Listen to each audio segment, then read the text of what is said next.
ஒரு ஆள் நடந்து போய்கிட்டே இருக்காரு. கீழே ஒரு பர்ஸ் கிடைக்குது. அது யாரோடதான் இருக்கும்னு திறந்து பாக்குறாரு. ஆனா அந்த பர்சுக்குள்ள ஒண்ணுமே இல்ல. உடனே அங்க ஒரு அம்மா ஓடி வந்து என்னோட பர்ஸை திருடிக்கிட்டான்னு கத்துறாங்க.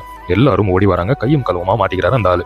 எல்லாரும் தர்மம் அடி அடிச்சு அவரை போலீஸ் ஸ்டேஷனை கூட்டிட்டு போயிடுறாங்க. ஆனா அவர் அங்க போயும் அந்த பர்ஸ்ல எதுவுமே இல்ல, அது காலியா தான் இருந்துச்சுன்னு சொல்லி சாதிக்கிறாரு. அந்த அம்மா அழுதுகிட்டே சொல்றாங்க, இன்னைக்குதான் என் மகனுக்கு ஸ்கூல் ஃபீஸ் கட்டணும்னு போட்டு இருந்த மூக்குத்திய அடமானம் வச்சு பணத்தை எடுத்துக்கிட்டு ஸ்கூலுக்கு போயிட்டே இருந்தேன். அதுக்குள்ள இந்த படுபாவி என் பர்ஸை திருடிக்கிட்டான். இப்போ பணம் இல்லைன்னா என் மகனை எக்ஸாம் எழுத விட மாட்டாங்க. நான் இப்போ என்ன பண்றதுன்னு ஓன்னு ஒப்பாரி வைக்கிறாங்க. கதையை முழுசா கேட்கறதுக்கு முன்னாடி இன்னும் நம்ம சேனலை சப்ஸ்கிரைப் பண்ணாதவங்க பண்ணிருங்க. மனசு கேட்காத அந்த ஆளு, என்ன மன்னிச்சிடுங்கம்மா, நான் தான் தெரியாம உங்க காசை திருடிட்டேன், இந்தாங்க எடுத்துக்கோங்கன்னு சொல்லிட்டு பணத்தை திருப்பி தந்துடுறாரு. பணத்தை வாங்கிட்டு சந்தோஷமா அந்த அம்மா ஸ்கூல் ஃபீஸை கட்ட போறாங்க.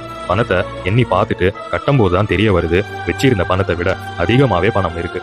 ரொம்பவே குழம்பி போய் நிக்கிறாங்க. அப்போ அங்க இருந்தவங்க எல்லாம் சொல்றாங்க, அம்மா அங்க பாருங்க, உங்க ஃபாலோ பண்ணிக்கிட்டு ஒரு ஆள் வந்துகிட்டே இருக்காரு, உங்களோட பணத்தை அடிச்சுக்கிட்டு போக பிளான் பண்றான் போல, அவனை சும்மா விடாதீங்கன்னு சொல்லி 4-5 பேர் அந்த ஆளை அடிச்சு அவர் மயக்கம் போட்டு விழுந்துடுறாரு.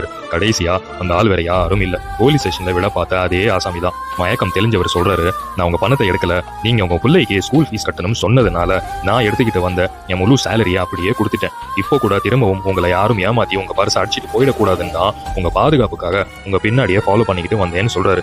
இந்த கதையை கேட்கும்போது உங்களுக்கே இது சொல்லணும்னு தோணுதுல, யார் அவரு, எனக்கே அவரை பார்க்கணும் போல இருக்கு.